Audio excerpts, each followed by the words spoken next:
La mañana en que Victoria Acosta bajó de su camioneta negra en la calle Los Nogales, toda la cuadra pareció contener la respiración. Sus ojos recorrieron la hilera de casas modestas y se detuvieron en el número 12, el garaje. La pintura desprendiéndose en largas tiras, la puerta de hierro rayada de óxido, cajas de cartón viejo apiladas contra la pared exterior. Se volvió hacia Ricardo Sandoval y lo dijo en voz alta, lo suficiente para que el hombre agachado en la entrada del garaje escuchara cada sílaba. ¿A eso le llamas garaje? Parece un basurero. Sebastián Rojas se enderezó lentamente. No levantó la voz. Sus ojos se encontraron con los de ella con una calma que solo viene de saber exactamente quién eres. Luego se dio la vuelta y entró en su casa. No apartes la mirada. Porque lo que estaba escondido detrás de esa puerta oxidada estaba a punto de cambiarlo todo. La calle Los Nogales había sido la misma durante 40 años. Los mismos nogales arqueándose sobre la acera, los mismos felpudos desgastados, los mismos vecinos que se conocían por el nombre de pila y por la primera taza de café. Era el tipo de calle que las ciudades olvidan hasta que un desarrollador decide que es exactamente lo que necesitan. El número 2 estaba cerca del final de la cuadra. La casa en sí era ordenada, modesta, pero cuidada. Un pequeño jardín delantero con un rosal que Elena había plantado el año antes de que Lucía naciera. Una cerca de madera que Sebastián había reparado tabla por tabla el verano después del funeral. Y el garaje. Con capacidad para 2 autos, frente al callejón trasero, con una puerta que no había sido repintada desde que los dueños anteriores se fueron. Sebastián Rojas estaba en el jardín lateral ese lunes por la mañana, una taza de café negro sostenida con ambas manos, mirando la puerta cerrada del garaje como algunos hombres miran una pintura en la que han estado trabajando durante años. Tenía 38 años, con ese tipo de rostro tranquilo que hace que la gente piense que está completamente en paz o pensando en algo muy lejano. La mayoría de las veces, eran ambas cosas. Oyó la puerta trasera abrirse de golpe y unos pies pequeños golpear los escalones de madera del porche. Lucía apareció en la esquina de la casa con calcetines desparejados, su cabello oscuro despeinado, un brazo envuelto alrededor de Pelusa, el conejo de peluche cuya oreja izquierda había sido cosida 3 veces. Se detuvo junto a su padre, lo miró hacia arriba, y luego miró el garaje. ¿Vas a entrar hoy?, preguntó. Después de dejarte en la escuela, dijo él. Ella asintió lentamente, como siempre hacía cuando estaba decidiendo si hacer una pregunta de seguimiento. ¿Ya casi terminas? Sebastián la miró. Sonrió, no una sonrisa amplia, solo la pequeña que vivía en una comisura de su boca. Me estoy acercando, dijo. Era la misma respuesta que le había dado durante 2 años. Lucía había dejado de insistir. Entendía, de la manera en que los niños que han crecido demasiado rápido a veces entienden, que había cosas que su padre tenía derecho a guardarse para sí mismo. A media mañana, Rosa Fuentes llamó a la puerta principal. Tenía 62 años, vivía 3 casas más abajo, y había llevado comida a la puerta de Sebastián más veces de las que ninguno de los dos llevaba la cuenta. Esa mañana, era un panqué de plátano, todavía caliente. ¿Te has enterado?, dijo, entregando el panqué y entrando sin ser completamente invitada, que era su acuerdo. Una empresa de desarrollo. Están comprando toda la cuadra, al parecer. La van a convertir en algún tipo de complejo comercial. Sebastián dejó el panqué en el mostrador. Me enteré. Rosa lo miró. Luego miró hacia el fondo de la casa, hacia la puerta que llevaba al garaje. Sebastián, dijo con cuidado, si vienen a tocar. Lo sé, dijo él. No pareces preocupado. Él se volvió hacia el mostrador y recogió su taza. No lo estoy. Rosa se quedó en la cocina un momento más, estudiando el costado de su rostro. Luego suspiró, le palmeó el brazo una vez y se fue. No lo entendía. La mayoría de la gente en la calle Los Nogales no entendía a Sebastián Rojas, pero Rosa había decidido hace mucho tiempo que no entender a una persona y confiar en ella no eran mutuamente excluyentes. 2 camionetas negras llegaron a la calle Los Nogales justo después de las 3 de la tarde, estacionándose de punta a punta al comienzo de la cuadra con el tipo de precisión coordinada que anuncia dinero antes de que se abra una sola puerta. Victoria Acosta bajó primero. Tenía 36 años, con un rostro que había sido escrito en perfiles de negocios como impresionante y en conversaciones susurradas como intimidante, que a menudo eran lo mismo dependiendo de qué lado de la mesa de negociaciones estuvieras. Llevaba una chaqueta color carbón sobre una blusa pálida, su cabello oscuro recogido. Ya estaba mirando su tableta antes de que sus tacones tocaran la acera. Detrás de ella venía Ricardo Sandoval, 40 años, cabello peinado hacia atrás y suave, moviéndose con la postura ligeramente demasiado ansiosa de un hombre que había pasado una carrera estando medio paso detrás de alguien más poderoso que él y había aprendido a hacer que esa posición pareciera autoridad. Era el director de operaciones del Grupo Acosta Inmobiliario, y en una cuadra como esta, se movía como si ya fuera suya. 4 de las 8 propiedades están firmadas, dijo Ricardo, caminando a su lado. 2 más en discusión. Eso deja a los Fernández en el número 8. Son mayores. Van a ceder. ¿Y el número 12? Victoria no respondió. Ya estaba mirando hacia adelante, catalogando. El número 12 es el problema, continuó Ricardo. El dueño no toma llamadas, no responde cartas. Tuvimos un intento cara a cara el mes pasado. Solo dijo que no y cerró la puerta. Se detuvieron en la cerca baja del número 12. La casa se veía bien, un poco desgastada, pero ordinaria. El rosal a lo largo del camino del frente, la cerca reparada. Luego, Victoria miró el garaje. La pintura de la puerta se había desprendido en largas tiras rizadas, dejando ver el metal gris debajo. Una hilera de envases de aceite de motor viejos estaba alineada contra la pared lateral.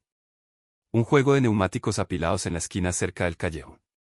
Una lona, medio doblada, yacía sobre una tarima de madera. Desde la calle, tenía el aspecto de un espacio que había sido ignorado durante mucho tiempo. Sebastián estaba agachado en el pestillo de la puerta del garaje, ajustando la bisagra con un destornillador. Llevaba una vieja camiseta azul y jeans de trabajo, y había un leve rastro de algo oscuro en el dorso de su mano izquierda, no mugre, algo más preciso, como una marca dejada por un trabajo cuidadoso. Victoria se volvió hacia Ricardo.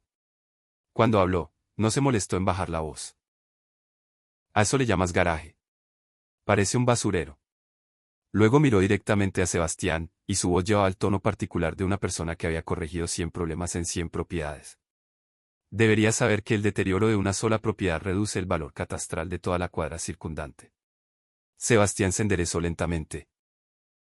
Se volvió y la miró, no con el destello de enojo que ya podría haber esperado, no con el endurecimiento defensivo de alguien que sabe que lo están insultando. La miró con una calma que no tenía nada de sumisión. Era la calma de un hombre que ya había decidido, hace mucho tiempo, que las primeras impresiones de los demás no eran su responsabilidad. Dijo en voz baja y sin calor. No ha visto el interior.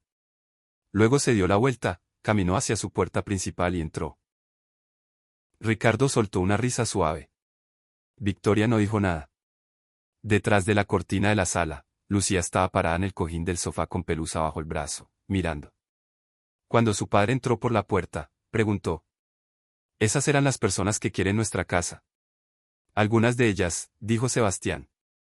¿Qué dijo la señora? Algo sobre el garaje. Lucía reflexionó. No ha visto el interior, dijo. No, dijo él. No lo ha. Afuera, Victoria ya caminaba de regreso hacia la camioneta, tableta en mano, calculando plazos de expropiación y adquisición, pero en algún lugar del fondo de su mente, una sola frase se había alojado y no se soltaba del todo. No ha visto el interior. Ricardo regresó solo a la mañana siguiente. Se vistió ligeramente más informal esta vez, sin corbata, cuello abierto, que era su versión de encontrarse con la gente donde estaba. Llevaba una carpeta de propuesta bajo un brazo y el tipo de sonrisa que se practica en los espejos. Sebastián abrió la puerta con la misma camiseta azul. 2.200.000 pesos, dijo Ricardo, extendiendo la carpeta. Por la propiedad y el terreno. Es un 50% por encima del valor catastral actual, señor Rojas. Sus vecinos pensaron que era bastante razonable. Sebastián miró la carpeta sin tocarla. No. Entiendo que es una decisión significativa. No lo es, dijo Sebastián. No es una decisión larga. Ricardo dejó caer la carpeta ligeramente. Esta es la realidad práctica. Todas las casas de esta cuadra excepto la suya han sido adquiridas o están en negociación final. En 6 meses, comienza la construcción de Plaza Central. Usted va a estar viviendo al lado de una obra en construcción. Su hija va a crecer oyendo martillos neumáticos a las 7 de la mañana. Sebastián se recostó contra el marco de la puerta. No se veía enojado. Se veía como un hombre mira el clima, consciente de él, sin molestarse por él. Gracias por la oferta, dijo. Que tenga buen día. Cerró la puerta. Ricardo se quedó en el porche un momento, luego se dio la vuelta y caminó de regreso a su coche. De paso, miró una vez más el garaje. La puerta descascarada, los neumáticos apilados. Archivó algo en su mente y se fue. Esa tarde, Sebastián recogió a Lucía de la escuela. Podía sentir las miradas de algunos de los otros padres, las miradas incómodas que significaban que la noticia se había corrido. Un hombre llamado Germán, que vivía 2 cuadras más allá, se puso a su paso en la puerta. Están ofreciendo buen dinero, Sebastián. No veo para qué resistirse. Sebastián no respondió. Vio a Lucía salir por las puertas de la escuela, su mochila saltando, y levantó la mano para que ella lo encontrara entre la multitud. En el camino a casa, Lucía deslizó su mano en la de él. ¿Es verdad que tal vez tengamos que irnos?, preguntó. No. ¿Cómo lo sabes? Él la miró hacia abajo. ¿Por qué lo digo yo? Ella pareció considerar esto una respuesta satisfactoria, que, viniendo de su padre, lo era. Le apretó la mano una vez y movió a Pelusa más arriba debajo del otro brazo. Esa misma noche, en una suite de hotel a 3 kilómetros de distancia, Victoria Costa estaba sentada en un escritorio revisando el expediente de adquisición del número 12. Había leído la mayor parte antes. Registros de propiedad, historial de hipoteca pagada por completo hace 4 años, registros fiscales actualizados y limpios. Pasó a la sección de empleo. En blanco. No incompleta. En blanco. Sin empleador registrado en los últimos 9 años. Sin afiliación corporativa, sin registro comercial, nada. Trabajador por cuenta propia, muy probablemente, había dicho Ricardo antes. O ingresos de un seguro por la esposa. De cualquier manera, no tiene relevancia para la adquisición. Victoria había sentido. Pero no había cerrado el expediente. Estaba sentada con él ahora, sus gafas de lectura puestas, el cursor flotando sobre una barra de búsqueda. La casa era ordenada. El hombre era sereno. El garaje no parecía nada. Cerró el expediente, luego lo abrió de nuevo. Había construido una carrera sobre la premisa de que los números no mentían. Y los números en ese expediente le decían que faltaba algo. No algo incorrecto, algo faltante. Había una diferencia, y había aprendido hace mucho tiempo a confiar en esa distinción. Tarde en la noche, mucho después de que Lucía se hubiera acostado, la luz del garaje se encendió. Una delgada línea de amarillo cálido se filtró por el espacio en la parte inferior de la puerta de hierro y cayó sobre el concreto del callejón trasero. Adentro, se oían sonidos. Sonidos cuidadosos. No los sonidos de trastos siendo movidos. El suave rasguño de un lápiz sobre papel. El pequeño clic limpio de un instrumento de medición encontrando su ajuste. Una larga exhalación. El tipo que hace un hombre no por agotamiento, sino por satisfacción. La forma en que respira una persona cuando algo que ha estado construyendo finalmente comienza a parecerse a lo que imaginó. La luz permaneció encendida hasta bien pasada la medianoche. Fernando Duarte llegó un jueves por la tarde en un sedán verde oscuro que parecía haber pasado la mayor parte de su vida en un estacionamiento corporativo. Tenía 42 años, con la complexión de alguien que había pasado 20 años en pisos de ingeniería y salas de juntas en proporción más o menos igual, manos capaces, ojos agudos, una postura que decía que había dado malas noticias antes y las había sobrevivido. Él y Sebastián estaban en el jardín lateral. Fernando miró la casa, luego el garaje, luego de nuevo a Sebastián. «¿Todavía estás aquí?», dijo. «¿Todavía aquí?», dijo Sebastián. «Manejé 4 horas. Lo aprecio». Fernando se frotó la nuca. «Sebastián, en Indus Motors me necesitan. Y no lo digo en el sentido habitual. Están al borde del acuerdo de licencia más grande en la historia de la empresa. Y la única persona viva que entiende la arquitectura completa de lo que están tratando de finalizar eres tú». Sebastián sostenía su café con ambas manos y no dijo nada. «Proyecto Horizonte», dijo Fernando. «El sistema de integración de chasis de próxima generación. Diseñaste el prototipo original. Conoces cada capa desde los cimientos. El equipo ha estado tratando de reconstruir la base a partir de la documentación parcial que dejaste atrás. Y han perdido 14 meses y 22 millones de dólares haciéndolo. Tienen los archivos que les di», dijo Sebastián. Fernando lo miró fijamente. «Tienen la mayoría de los archivos. La parte que hace que todo funcione realmente, la parte que todavía estabas desarrollando cuando te fuiste, no tienen eso». «Está en el garaje», dijo Fernando. No fue una pregunta. Sebastián miró hacia el callejón. Me fui por una razón, Fernando. Lo sé. Elena había muerto hacía 3 meses. Lucía tenía 7 años y ya había perdido a su madre. No iba a perder también a su padre por una semana laboral de 70 horas. Fernando no discutió eso. Tuvo la decencia de no hacerlo. Fuiste el mejor ingeniero con el que he trabajado, dijo en voz baja. Y no lo digo para presionarte.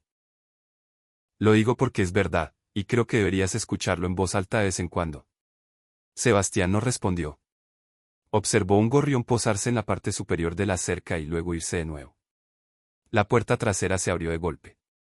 Lucía bajó los escalones de 2 en 2, se detuvo en seco al ver al visitante y lo examinó con la evaluación franca que solo los niños y los ejecutivos con mucha experiencia pueden hacer sin vergüenza. Eres una de las personas con las que mi papá solía trabajar, dijo. Fernando se agachó ligeramente a su nivel. Lo soy. Fernando Duarte. Tu papá y yo trabajamos juntos durante mucho tiempo. Es bueno en eso. Es el mejor que he visto. Lucía sintió una vez, como si esto confirmara algo que ya sabía, luego se dio la vuelta y entró en la casa para terminar lo que sea que estaba haciendo. Fernando la vio irse, luego miró de nuevo a Sebastián con algo que pudo haber sido comprensión o envidia o ambas. No te estoy pidiendo que vuelvas, dijo Fernando. Te estoy pidiendo que termines lo que empezaste. Acuerdo de licencia, $200 millones. 6 semanas de tu tiempo. Recogió una carpeta que había apoyado contra el poste de la cerca. Y Sebastián, la patente todavía está a tu nombre. Toda. Te fuiste antes de que a nadie se le ocurriera discutirlo. Le tendió la carpeta. Sebastián no la tomó. Lo pensaré, dijo. Fernando dejó la carpeta sobre el poste de la cerca y caminó de regreso a su coche. Antes de abrir la puerta, se volvió una vez más. El mundo debería ver lo que has estado construyendo ahí dentro, dijo. No por mí, no por Indus Motors. Solo porque es extraordinario. Sebastián escuchó el coche alejarse. Se quedó solo en el jardín lateral sosteniendo su taza. Luego se volvió y miró la puerta del garaje. El óxido en el hierro atrapó la luz de la tarde y la volvió de un rojo opaco y silencioso.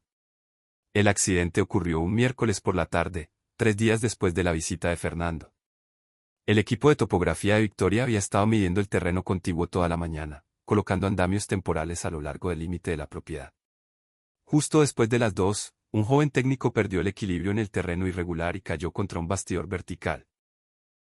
El andamio de metal se balanceó, pasó por encima de la cerca en un solo arco y golpeó el costado de la puerta del garaje con un sonido como de disparo. El impacto resonó en el vecindario. Lucía gritó desde dentro de la casa. Sebastián ya se estaba moviendo. Salió por la parte trasera corriendo, verificó al técnico primero, asustado, no herido, luego se volvió hacia el garaje. La puerta se había abollado ligeramente hacia adentro en la esquina inferior derecha. Se arrodilló y verificó el marco. Luego se levantó, abrió la puerta con llave y la abrió para verificar el interior. No había planeado que nadie estuviera de pie detrás de él. Pero Victoria estaba allí. Había oído el impacto desde la calle y había rodeado la esquina de la casa en el mismo momento en que Sebastián lo hizo. Estaba a 3 pasos detrás de él cuando la puerta se abrió de par en par y ella lo vio todo. La luz llegó primero, una limpieza constante de luz blanca LED montada en 2 filas a lo largo del techo, iluminando un suelo de concreto pulido que no tenía mancha, ni grieta, ni señal de desorden. El aire dentro era fresco y seco. No había olor a óxido o abandono.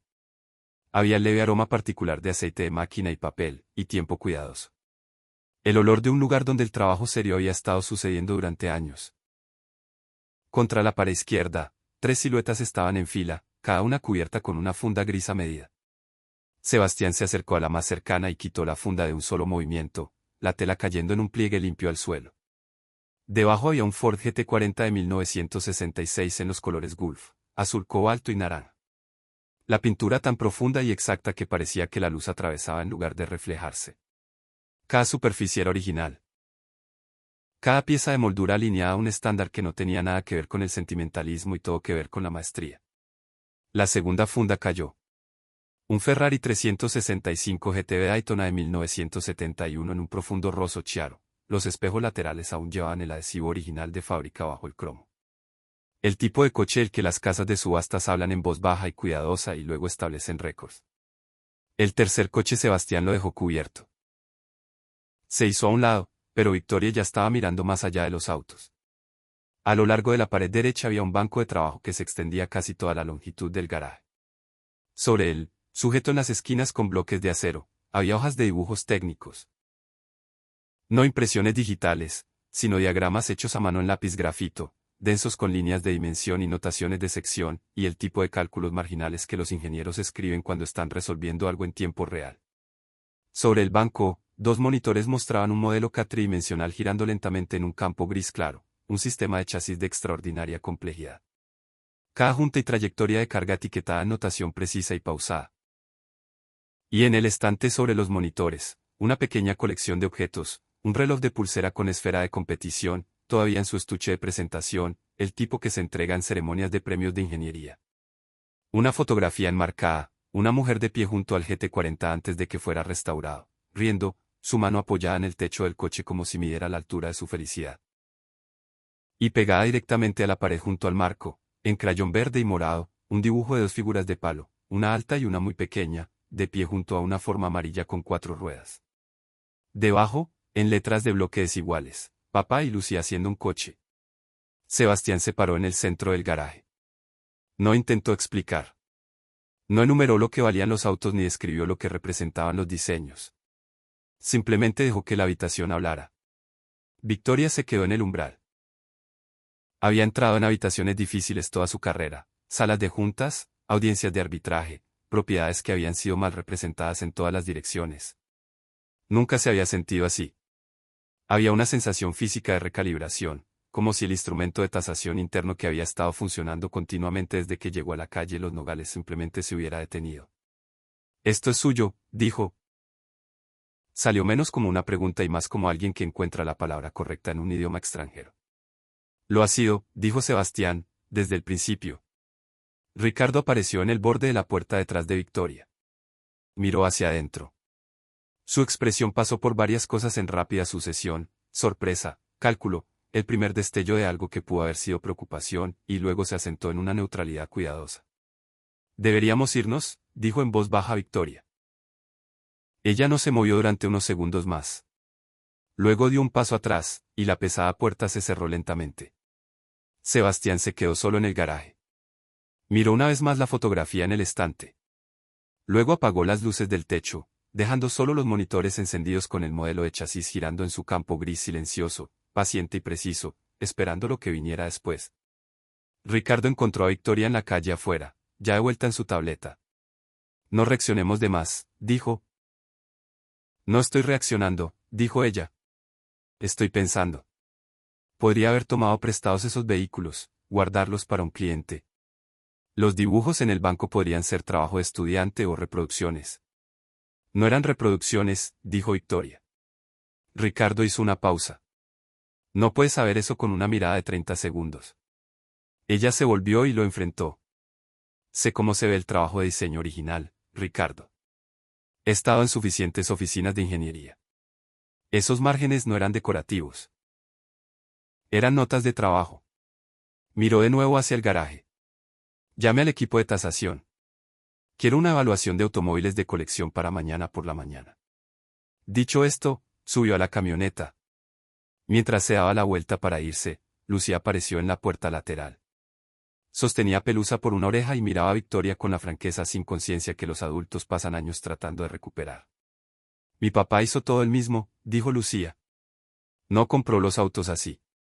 Estaban rotos. Él los arregló». Victoria miró a la niña un momento. «Arregló todos». «Cada parte», dijo Lucía. «Me enseñó una vez». El naranja no tenía nada dentro. Luego se dio la vuelta y volvió a entrar por la puerta. Victoria se sentó en la parte trasera de la camioneta durante la mayor parte del camino al hotel sin decir nada. La tableta permaneció cerrada en su regazo. Esa noche, llamó a un especialista que había usado 2 veces antes para tasaciones de autos de colección, un hombre en Guadalajara que cobraba en consecuencia y valía la pena. Describió cada coche. Hubo una pausa antes de que él hablara. «Si el GT40 con los colores Gulf es tan original como describe», dijo, estamos hablando de entre 4 y 6 millones de dólares en subasta internacional, de manera conservadora. El Daytona, dependiendo del VIN y la documentación, es potencialmente similar.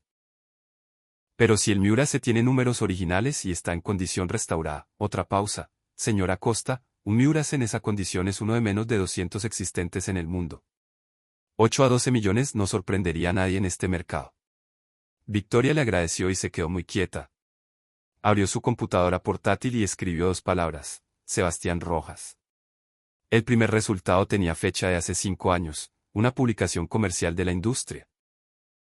El artículo confirmaba, en lenguaje corporativo cuidadoso, que él había sido responsable de la arquitectura completa de la plataforma H de Indus Motors, 3 líneas de vehículos galardonadas consecutivas, una de las cuales había sido reconocida en el Salón del Automóvil de Ginebra.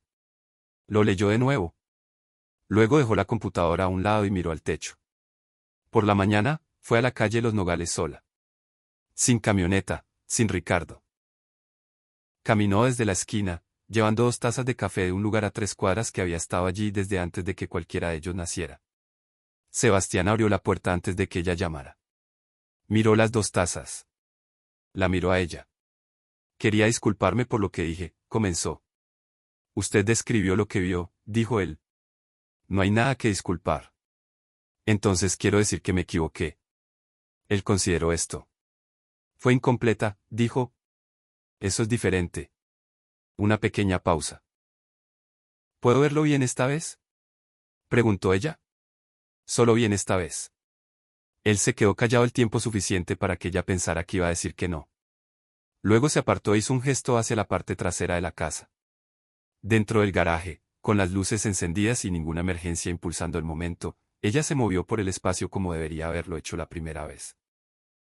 Se quedó mucho tiempo frente al GT40, lo suficientemente cerca para ver la superficie de la pintura, no la superficie de un aficionado, sino el acabado invisible y perfecto de alguien que entendía el material a un nivel que la mayoría de las personas nunca alcanzan. Se detuvo frente al banco de trabajo.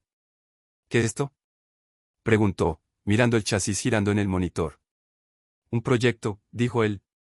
¿Qué tipo de proyecto?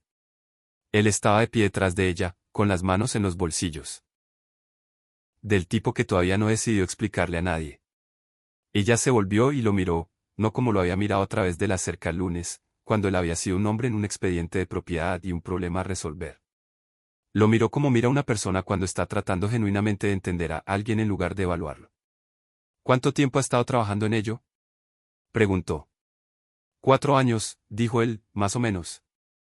Ella asintió lentamente. Ninguno de los dos dijo nada por un momento. Afuera, los nogales se movían con una brisa ligera, y un coche pasó por la calle principal, y el número 12 de la calle Los Nogales mantuvo su silencio como siempre lo había hecho, como algo que había estado esperando pacientemente a que la persona adecuada finalmente hiciera la pregunta correcta. Ricardo Sandoval pasó la noche después del incidente del garaje haciendo lo que mejor sabía hacer, encontrar el ángulo que nadie más estaba viendo. Reconoció el GT40. Sabía lo suficiente sobre automóviles clásicos para comprender la escala aproximada de lo que estaba en ese garaje, y eso cambiaba el cálculo por completo. Si Sebastián Rojas tenía activos de esa magnitud, la negociación de la propiedad no era una simple resistencia de un propietario sentimental. Había una razón por la que Sebastián nunca se había mudado, nunca había negociado, nunca había llegado a la mesa. Había una influencia en alguna parte que Sebastián estaba sentado o esperando usar. Ricardo pasó 3 días al teléfono con un bufete de abogados con el que su oficina había trabajado antes en asuntos de propiedad intelectual. Lo que encontraron fue esto. Los registros de patentes presentados bajo el nombre de Sebastián Rojas contenían un conjunto de solicitudes confirmadas, pero había 5 diseños adicionales que aparecían en los archivos internos de EI y de Indus Motors, diseños desarrollados durante el empleo de Sebastián, para los cuales el papeleo de asignación formal nunca se había completado antes de que él se fuera. La teoría legal era débil. Ricardo lo sabía. Pero lo débil a veces era suficiente para retrasar, interrumpir y desalentar. La carta llegó al número 12 un viernes por la mañana. Un mensajero llamó, le entregó un sobre a Sebastián y se fue sin esperar.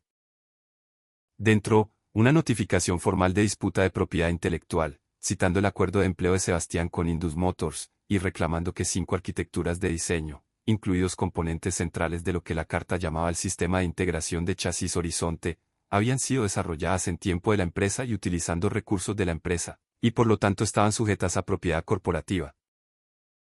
La carta estaba firmada por un socio de un bufete de abogados que Ricardo usaba personalmente. El encabezado no incluía al grupo Acosta Inmobiliario, pero Sebastián la leyó una vez y entendió exactamente de dónde había venido. La dejó en la mesa de la cocina y fue a hacer el almuerzo de Lucía. Esa noche, después de que Lucía se acostó, Sebastián se sentó en la mesa de la cocina con una carpeta que había guardado en una caja ignífuga en el armario del pasillo desde el año en que dejó Indus Motors. La abrió. Dentro había una colección de documentos organizados con la precisión deliberada de alguien que había anticipado esta conversación, sino este momento exacto. Leyó cada uno. No con ansiedad, como revisa una persona un material que ya conoce, comprobando que nada ha cambiado, confirmando que el suelo bajo sus pies todavía era sólido. Lo era. Tomó su teléfono y llamó a Fernando Duarte por primera vez en meses. Fernando respondió en el segundo timbrazo. Alguien está tratando de reclamar los diseños de Horizonte, dijo Sebastián. Un breve silencio. ¿Quién? Un bufete de abogados, actuando en nombre de alguien con razones para quererme fuera de esta propiedad. Sebastián, tus solicitudes están completas. Todas. Incluyendo las 5 que estaban en progreso cuando me fui. Las presenté de forma independiente, 14 semanas después de mi renuncia, bajo mi nombre como inventor privado. Las solicitudes están confirmadas. Las patentes concedidas. Fernando exhaló lentamente. Entonces no tienen nada. Lo sé. Pero necesito que Indus Motors diga eso en voz alta en una sala. Considere lo hecho, dijo Fernando. A la mañana siguiente, en la oficina temporal del Grupo Acosta en el hotel, Victoria abrió la bandeja de entrada compartida que ella y Ricardo usaban para la correspondencia de adquisiciones. Encontró un correo electrónico de un socio legal que no reconocía, copiado a la dirección personal de Ricardo, que esbozaba una estrategia para lo que se describía como acelerar el despeje del número 12 mediante influencia de propiedad intelectual. Leyó el correo electrónico 2 veces. Luego cerró su computadora portátil, caminó por el pasillo y llamó a la puerta de Ricardo con 3 golpes deliberados. Él abrió. Vio su cara. ¿Mi oficina?, dijo ella. Ahora. Lo que sea que él iba a decir, no lo dijo. La reunión se llevó a cabo en la oficina legal regional de Indus Motors, 11 pisos arriba en un edificio a 12 cuadras de la calle Los Nogales. La sala tenía una mesa larga, 8 sillas y el silencio particular de un espacio donde se resuelven disputas serias. Fernando Duarte llegó primero y arregló sus propios documentos antes de que entrara alguien más.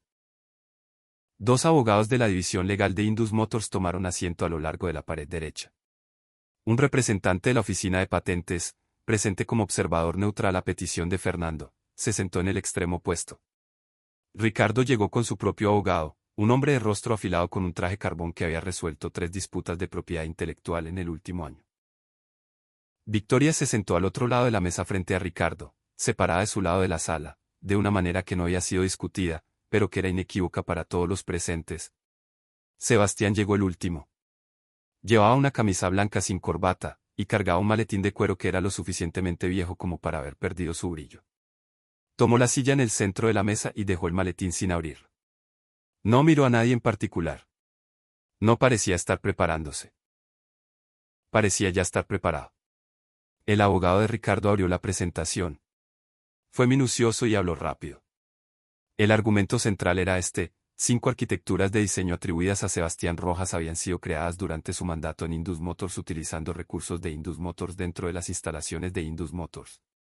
El acuerdo de empleo, que el abogado ahora circulaba, contenía una cláusula de asignación estándar.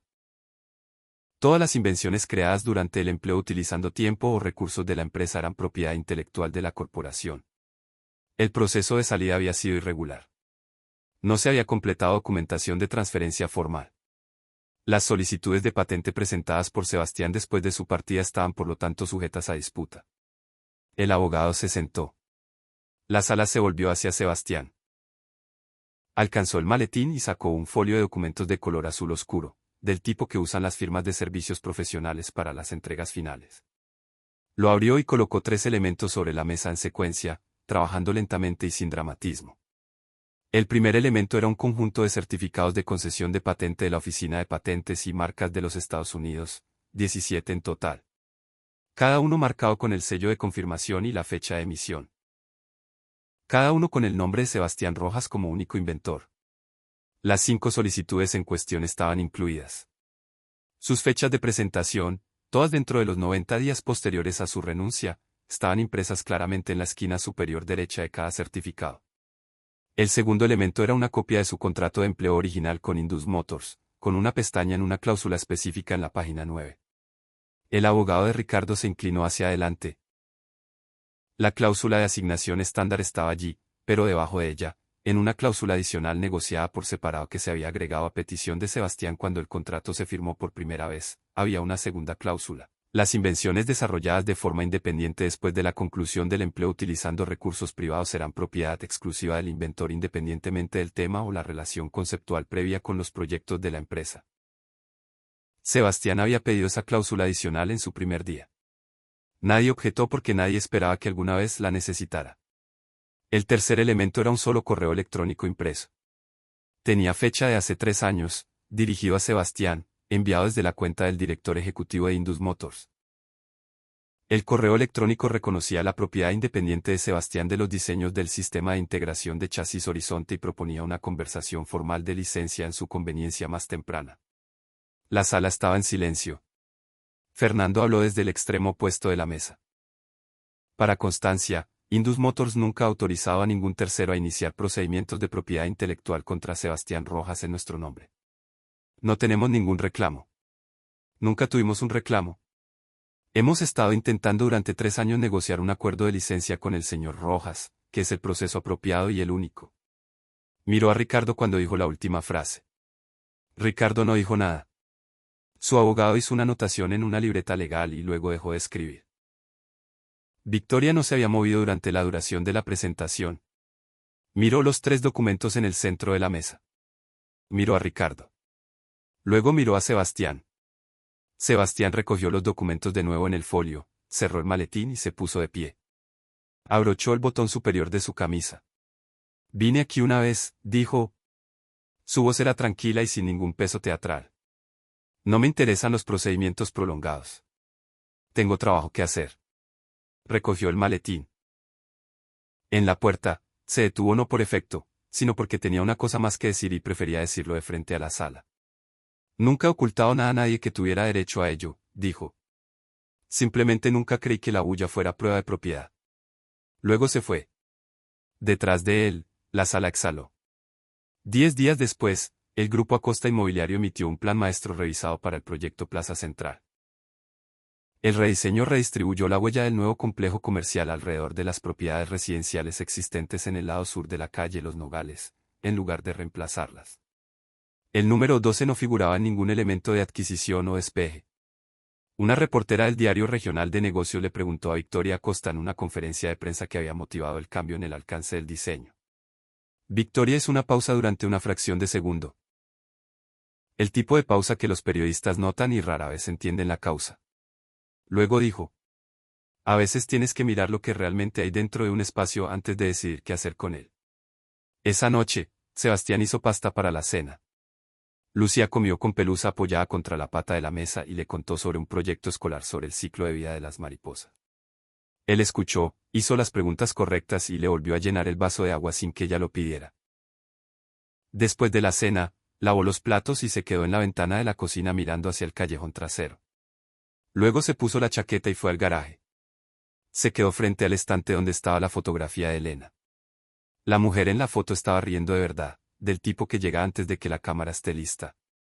Su mano estaba apoyada en el techo del GT40, que en ese momento había sido una carcasa vaciada sin pintura y sin futuro. Ella había estado junto a cada versión de cada proyecto que él había emprendido.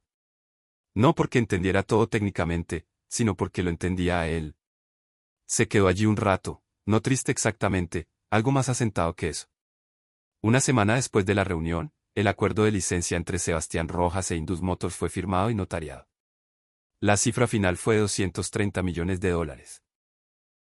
30 millones por encima del número que Fernando había nombrado originalmente, después de negociaciones que duraron 4 días y que Sebastián condujo personalmente sin un abogado corporativo desde una mesa plegable en una sala de conferencias de un hotel. Los derechos permanecieron enteramente suyos. El crédito permaneció enteramente suyo. Sebastián no celebró. Se sentó solo en el garaje esa noche en una silla que había movido junto al banco de trabajo y miró la fotografía en el estante durante mucho tiempo. Luego se levantó, cubrió el GT40 con su funda gris con el mismo movimiento cuidadoso que siempre usaba, y apagó las luces. Entonces oyó unos pies pequeños en los escalones traseros. Se volvió.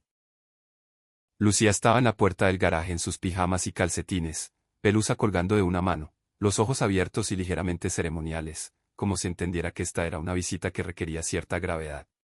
¿Puedo pasar?, preguntó. Él abrió más la puerta y se apartó. Ella entró y se paró en el centro del garaje y se dio la vuelta lentamente, absorbiendo todo el espacio de la manera que había querido hacer durante años. Caminó hasta el Ferrari y lo tocó suavemente con la punta de un dedo, como se toca algo que has querido tocar durante mucho tiempo y no estás seguro todavía de si es real. ¿Cuál le gustaba más a mamá?, preguntó. Ella encontró el naranja, dijo él. Antes que yo. Me llamó desde un deshuesadero en Querétaro. Dijo que no sabía lo que era, pero que parecía importante. Lucía procesó esto. Luego se movió hacia el estante y miró la fotografía. Se inclinó hacia el brazo de su padre. Creo que le habría gustado verlo terminado, dijo Lucía. Yo también, dijo él. La mañana del sábado siguiente, Victoria Costa apareció en el número 12 sin avisar. Estaba en jeans y una chaqueta ligera, y llevaba 2 tazas de café del mismo lugar a 3 cuadras. Sebastián salió a la puerta, miró las tazas y no dijo nada por un momento. Luego empujó la puerta de la pantalla. Se sentaron en los escalones del frente. Los nogales a lo largo de la calle Los Nogales comenzaban a mostrar el primer verde pálido de las hojas nuevas. Un perro ladró en algún lugar y luego se quedó callado. Era el tipo de mañana que no tiene nada que probar. Te debo más que una disculpa, dijo Victoria. No me des nada, dijo él. Hiciste lo que tenía sentido con la información que tenías. Ella sostuvo su taza con ambas manos. ¿Qué viene después para ti? Él miró hacia la calle, hacia los nogales, hacia la cerca que había reconstruido tabla por tabla. He estado pensando en un nuevo proyecto, dijo. Algo que no he estado dispuesto a comenzar solo. Ella se volvió para mirarlo. Cuéntame sobre él, dijo. Dentro del garaje, los monitores seguían ejecutando el modelo de chasis girando en su luz silenciosa, paciente como siempre, esperando el siguiente capítulo.